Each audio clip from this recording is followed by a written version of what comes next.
Gising na yung baby namin. Inaway ka ni mama? Ha? Away ka ni mama Jenny?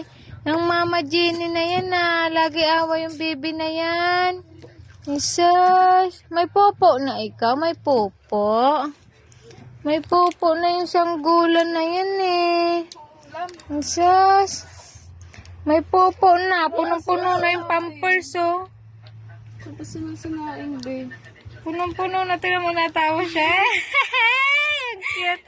Ano ibig sabihin? Jay! Linisan mo na daw siya. Linisan wala pa eh. Nabili pa si Papa ng pampers. Kanina pa kamo siya kakausap ko. Hindi siya pinapansin ni Mama. Yung gumagano rin. Parang nakasimangot. Wow! Hindi ikaw pansin ni Mama? Ha? Hindi ka tinan mo nag-ano ng hininga oh.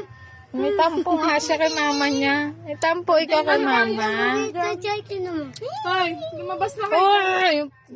Baba ka dyan. Lumabas na kayo doon. Doon sa labas. Isyas. Ang ganda naman ng baby na yan. Maghapon din nakita ni tita. Yan eh. Isyas. Maghapon ni tita King din nakita. Yan eh. Oh.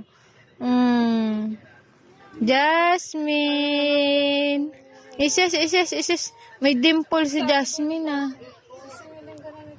May dimple. Isyas.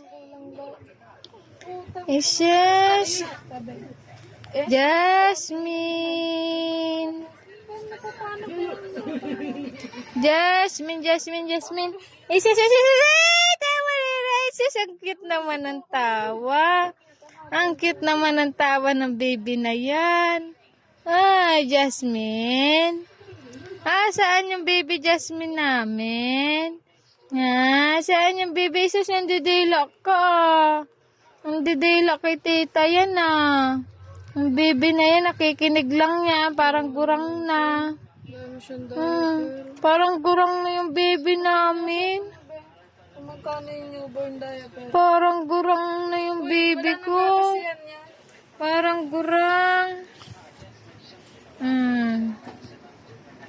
Sabi ko, puno na yung pampers na tatanggalan ko. Bigla tumawa. Tinanggalan ko pajama. Galing mo kayo okay. Baka mababad din yun. Shush. Nararamdaman niya si tita niya. Paano niya napuno yung ganyan? Nararamdaman niya si tita Dona niya. Shush. Sino kaya yun? Sino kaya yun? Si tita kaya yun? Si tita Dona yun. Shush. Gusto na bumangon, no? Gusto na magbangon. Shush. Mamaya nakarga ni tita, mamaya. Maya nakarga ni tita, ha? Maya na, ha? Maya nakarga ni tita yan, ha? Ang ganda-ganda naman ng baby.